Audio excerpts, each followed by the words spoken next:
Hi friends, welcome. Bharathi Kannamma இன்னைக்கு எபிசோடில் வந்த சுவாரஸ்யமான சீன்ஸ் பற்றி பார்க்கலாம். சௌந்தர்யா ஷர்மிளாட்ட கேட்குறாங்க, நான் டெக்கரேட்டர்ஸ்லாம் அனுப்பி வச்சுருந்தேன், எல்லாம் கரெக்டாக பண்ணிட்டாங்களா அப்படின்னு கேட்குறாங்க. எல்லா அரேஞ்ச்மெண்ட்டுமே பக்காவாக பண்ணிட்டாங்க அப்படின்னு ஷர்மிளா சந்தோஷப்படுறாங்க.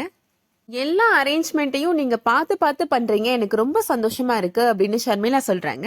சௌந்தர்யா சொல்கிறாங்க, வெண்பா உங்கள் பொண்ணு மட்டும் கிடையாது, என்னோட மகனோட பெஸ்ட் ஃப்ரெண்ட் அவ அப்படின்னு சொல்கிறாங்க.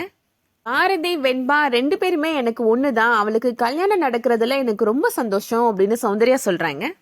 ஷர்மிளா அடுத்து அகிலன் அஞ்சலி ரெண்டு பேரையுமே வெல்கம் பண்றாங்க. மிஸ் சென்னை பட்டம் வாங்கின அஞ்சலி எங்க ஃபங்க்ஷனுக்கு வந்திருக்கிறது எனக்கு ரொம்ப சந்தோஷமா இருக்கு அப்படின்னு சொல்றாங்க. அஞ்சலி சொல்றாங்க, எனக்கு அதெல்லாம் மறந்தே போச்சு ஆண்டி அப்படின்னு சொல்றாங்க. என்னம்மா இப்போ அவங்க வராங்க.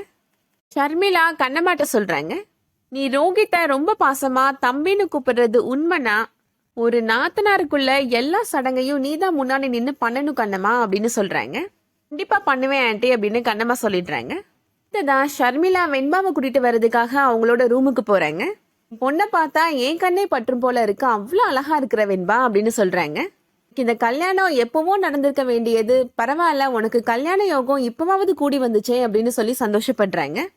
ஐயர் வந்துட்டாரு, சீக்கிரமா வெண்பாவை கூட்டிட்டு வா சாந்தி அப்படின்னு சொல்லிட்டு போறாங்க.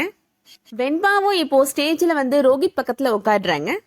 வெண்பாவுக்கு திடீர்னு பாரதி அவங்க பக்கத்துல உட்காந்துருக்க மாதிரி தோணுது. அதனால ரொம்ப சந்தோஷமா பாரதி கழுத்துல மாலை போடுறோம் அப்படின்னு நினைச்சிட்டு போடுறாங்க ரோஹித்தோட கழுத்துல. பாரதி கையை பிடிச்சு உட்காந்துருக்க மாதிரி நினைச்சிட்டு ரொம்ப சந்தோஷமா ரோஹித்தோட கையை பிடிச்சிட்டு உட்காந்துட்டு இருக்கிறாங்க. ரோஹித் நினைக்கிறாரு, என்னாச்சு வெண்பாவுக்கு இவ்வளவு நேரமா கோபமா இருந்தா இப்ப என்ன திடீர்னு என் மேல பாசமா இருக்கிறா அப்படின்னு நினைக்கிறாங்க. அதுக்கப்புறமா சடனா பாக்குறாங்க, உட்கார்ந்து இருக்கிறது பாரதி இல்ல ரோஹித் அப்படின்னு அவங்களுக்கு தெரிய வருது. அதனால வேகமா ரோஹித் பக்கத்துல இருந்து தள்ளி உட்காந்துடுறாங்க வெண்பா. மறுபடியும் வெண்பா ஆங்கிரி மூடுக்கு போயிட்டா அப்படின்னு ரோஹித் யோசிக்கிறாரு. தான் ஐயர் இப்போ நிச்சயதார்த்த பத்திரிகையை வாசிக்கிறாரு. ஐயரை தடுத்து நிப்பாட்டுறாங்க வெண்பா, எனக்கு இந்த கல்யாணத்துல கொஞ்சம் கூட விருப்பமே கிடையாது அப்படின்னு சொல்றாங்க.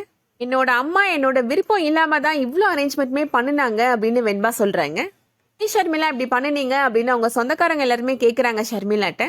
ஷர்மிளா சொல்றாங்க, எல்லா அரேஞ்ச்மெண்ட்டுமே வெண்பாவோட சம்மதத்தை கேட்டுதான் பண்ணினேன், ஆனா இப்ப அவ ஏதோ கோபத்துல சொல்றா அப்படின்னு சொல்றாங்க.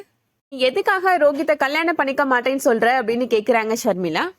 ரோஹித்துக்கு என்ன அழகு இல்லையா, அறிவு இல்லையா, பெரிய பிசினஸ் மேனா இருக்கிறாரு, சொசைட்டில பெரிய ஆளா இருக்கிறாரு, இதை விட வேற உனக்கு என்ன வேணும் அப்படின்னு கேட்குறாங்க. ரோஹித் வேணாம் அப்படின்னு சொல்றதுக்கு ஒரே ஒரு வேலிடான ரீசன் சொல்லு, நானே இந்த கல்யாணத்தை தடுத்து நிப்பாட்டிடுறேன் அப்படின்னு ஷர்மிளா சொல்றாங்க. வெண்பா சொல்றாங்க, ஒரு அனாதை மாதிரி இருக்கிறவனை கல்யாணம் பண்ணிக்கிறதுல எனக்கு விருப்பம் கிடையாது அப்படின்னு சொல்லிடுறாங்க. வெண்பா இப்படி சொல்லுவாங்கன்னு யாருமே எதிர்பார்க்கவே இல்லை, எல்லாருமே ஷாக் ஆகி போய் நிக்கிறாங்க. அதோட இன்னைக்கான எபிசோட் முடியுது.